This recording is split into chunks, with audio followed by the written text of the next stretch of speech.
আজকে বানাবো মাছের তেলের বড়া। মাছের সাথে যে তেল পটকা দিয়েছিল সেটা খুব ফ্রেশ ছিল, সেটা দিয়ে ভাবলাম একটু মাছের তেলের বড়া বানাই।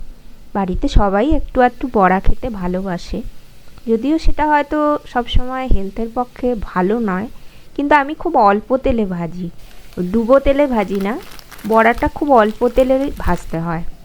যাই হোক, তেল পটকার মধ্যে দিয়ে দিলাম কুচো করে রাখা পেঁয়াজ, লবণ, হলুদ, একটু বেসন আর একটু চালের গুঁড়ো, ভালো করে মেখে নিলাম।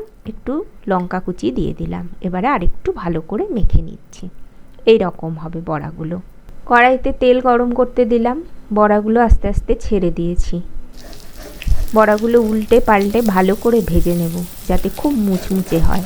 তেলটা দেখতে পাচ্ছ তো, খুব অল্প দিয়েছি, কিন্তু খুব সময় ধরে একটু যত্ন নিয়ে ভাজলে পরে বড়াগুলো এই রকম মুচমুচে হবে।